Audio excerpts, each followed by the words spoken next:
talking about something that will make your skin crawl. A true story about a hike to one of the most mystical mountains in East Java. The name is Mount Kawi. Joining me tonight are two guests who personally experienced strange things up there, Sis Sela and Sis Jusnel. Hi Sela, hi Jusnel. Hi, Dela. Thanks for coming and sharing your story here. Hi, Dela. Hi, everyone.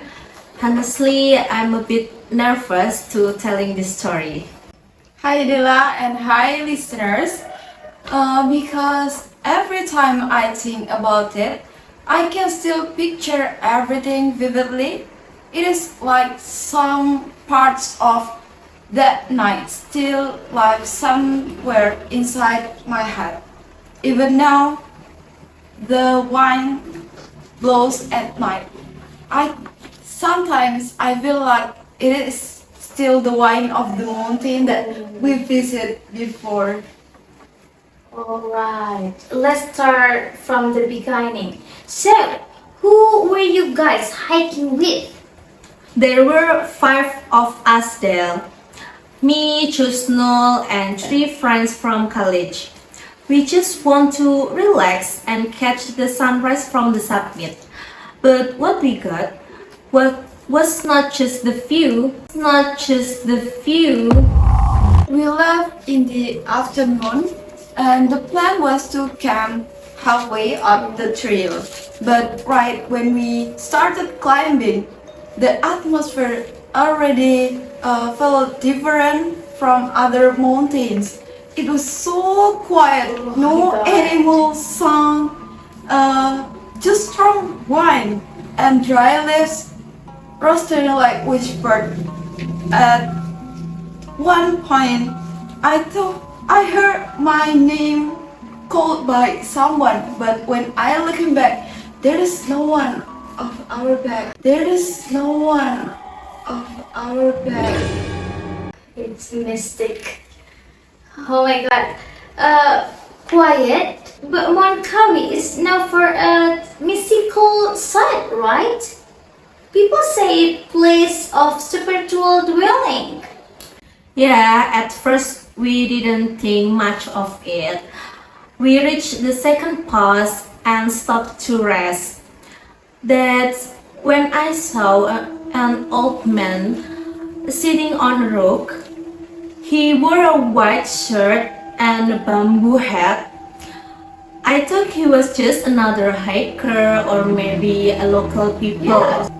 But here is the weird part of our summit that day there. When we passed the some spot again after we drank some water, he was gone. No one he could have walked that fast on such a step path. What did you guys think at the moment? We tried to stay positive, right?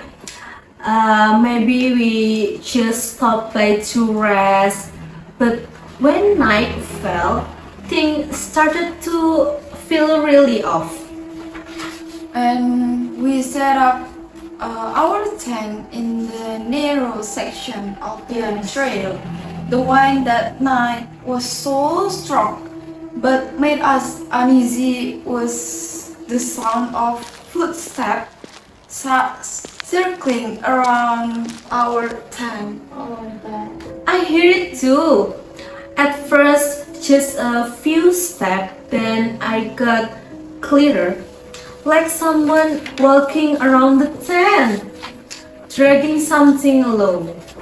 Did you go out to check? Not right away, but when I finally turned on my flashlight and unzipped our tent just a little bit, all I saw were footprints on the ground.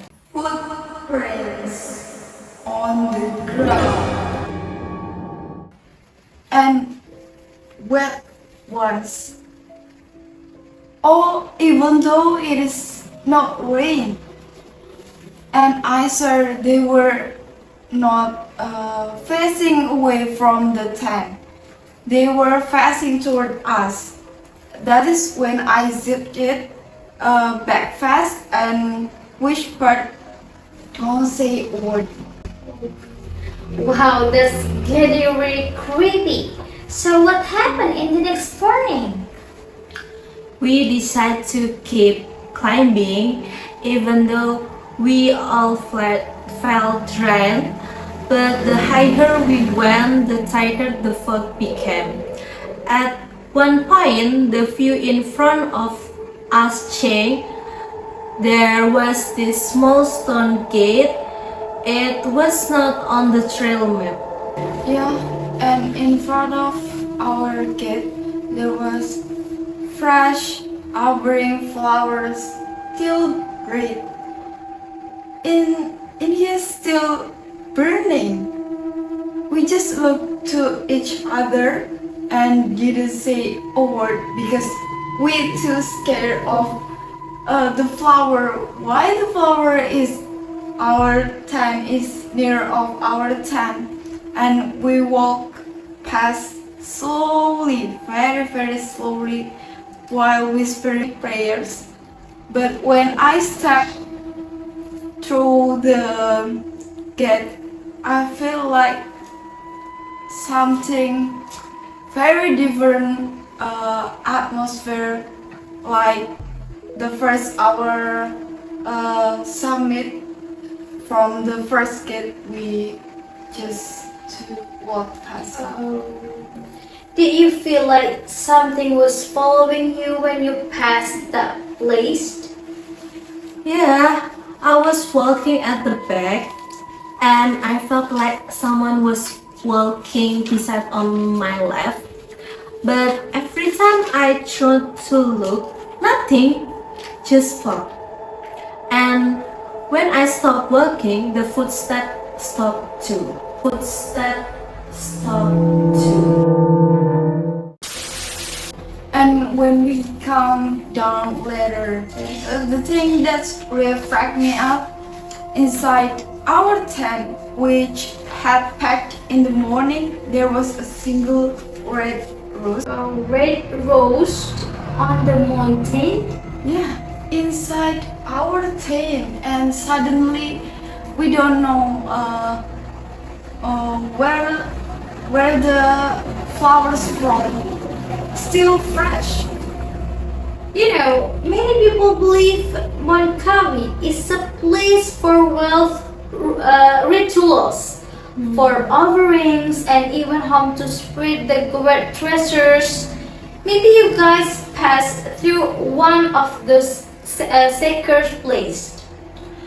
Yeah, and even after we got home, we kept having strange dreams for several days. Dreams of walking through that same foggy path, hearing the same sounds again. It finally stopped after we all prayed together.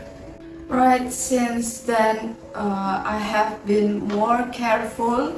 Climbing a mountain is not just about our physical strength, but also it is about respect for the nature and all the human or things on that we visit.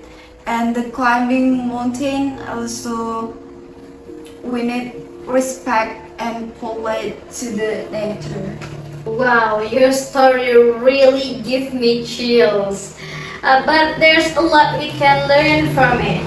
Were you out in nature?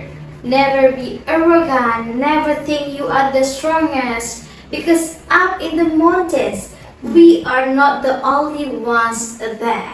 Exactly, nature has its own habits and not all of them can be seen. And they will not be bother us unless us bother them first. Yes. Alright, listeners, that was a true story from Sheila and just now. about their eerie hike to Mount Kawi. Might this story remind us all behind nature's beauty lies a mystery that deserves our respect. See you in the next episode of Voice of Midnight. Stay safe, stay humble, and remember, when you are on the mountain, don't call out names carelessly. Good night, everyone.